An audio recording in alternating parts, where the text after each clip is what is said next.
Bonjour à vous, on se retrouve aujourd'hui pour une nouvelle vidéo focus. Donc on va parler aujourd'hui du sweat Courcelles de Cozy Little World. Donc ce sweat est un sweat tout simple avec des manches normales, elles sont pas raglan, elles sont classiques, avec une encolure en bord-côte, des poignées de manches en bord-côte et une bande pour le bas. Donc la toute première version que j'ai faite, elle est inspirée des réseaux sociaux et donc c'est un sweat noir que j'ai réalisé avec des volants. Alors pour cette version, j'ai suivi exactement le patron, les pièces de patron. Sauf que j'étais pas très satisfaite parce que, comme on va pouvoir le voir ici, l'encolure remonte un peu, c'est-à-dire qu'elle n'est pas tout à fait plaquée contre ma peau. Et au niveau des manches, elles étaient beaucoup trop larges par rapport à mon poignet. Donc si j'y arrive, je vais essayer d'insérer des photos sur la droite de l'écran pour vous montrer. Sinon, par rapport au bas du sweat, tout allait bien. Donc j'ai fait la bande du bas dans le même tissu que le sweat. Et pour cette version, j'avais utilisé un bord-côte à paillettes pour l'encolure et pour les manches.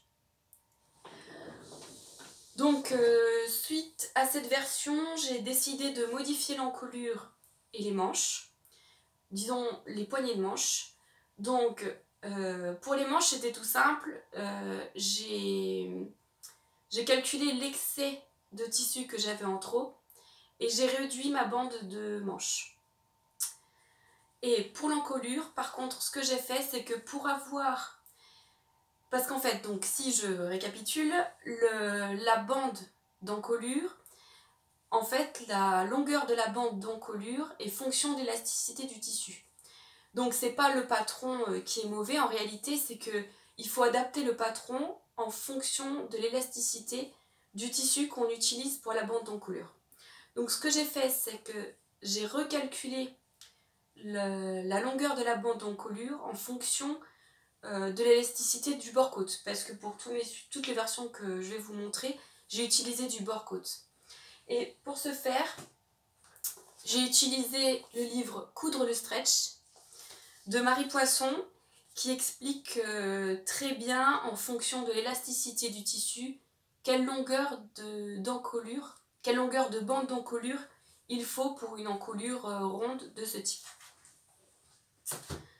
Donc, je vais vous montrer ma deuxième version.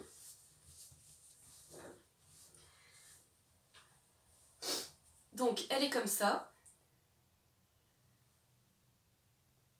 Donc, ce coup-ci, je n'ai pas réalisé le froufrou en V sur le devant. J'ai réduit les poignées de manche et j'ai utilisé un bord-côte rayé à lurex. Voilà. Pour l'encolure, donc là on peut voir que l'encolure est bien placée. Je vais essayer de vous insérer une photo. Et j'ai utilisé un reste de... C'était du bord-côte? Non, c'était du bord-côte noir. Voilà. Et pour faire le rappel, j'ai utilisé aussi du bord-côte noir pour le bas. Et pour cette version-là, j'ai rajouté donc une customisation avec du flex, puisque j'ai une machine silhouette portrait qui me permet de découper le flex. Et donc, j'ai rajouté un petit panda économe de l'effort. Et je trouve que pour les jours où j'ai pas envie, ce t-shirt est parfait. Voilà. Et du coup, cette version me va parfaitement. Je vous mettrai des photos portées. Mais au niveau des poignets, c'est nickel. C'est ni trop serré, ni trop lâche. Ce qui fait que j'ai pas l'air qui rentre. Et la bande d'encolure, du coup, c'est nickel, ça me plaque. Donc exactement comme le sweat que j'ai là. Donc c'est aussi un sweat Courcelles que j'ai réalisé dans le même tissu gaufret que le précédent. Donc pour celui-ci, J'ai utilisé un bord-côte blanc pour l'encolure. Pour les manches, donc là comme on peut voir, au niveau des manches, je suis pas serrée, mais c'est pas trop lâche non plus. Et pour le bas, là j'ai utilisé le même tissu que pour le sweat, parce que tout simplement j'avais plus assez de bord-côte blanc. Voilà. Et pour celui-ci, donc j'ai aussi customisé avec ma silhouette portrait. Excusez mon retard, je voulais pas venir. Voilà, donc pour les jours où j'ai pas très envie d'aller au travail, c'est parfait aussi. Donc si je vous fais un petit bilan sur ce patron, honnêtement ça va être mon sweat de base. Ce sweat je l'adore, je suis vraiment bien dedans. Au niveau de l'aisance, on est bien, c'est ni trop serré ni trop lâche. Au niveau des manches, on est bien aussi, on peut bouger tranquillement.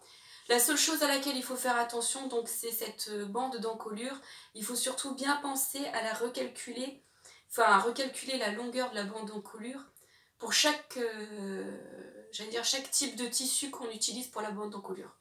Voilà, et pour justement qu'elle soit bien plaquée, que ça fasse pas comme ça. Voilà. Du coup, n'hésitez pas à me dire si vous avez cousu ce sweat. Et si vous l'avez customisé aussi, si vous avez une silhouette portrait ou une silhouette camo, n'hésitez pas à me dire. Et surtout si vous voulez que je vous fasse une petite vidéo explicative sur la silhouette portrait, n'hésitez pas à me le dire en commentaire et puis je ferai une vidéo dédiée.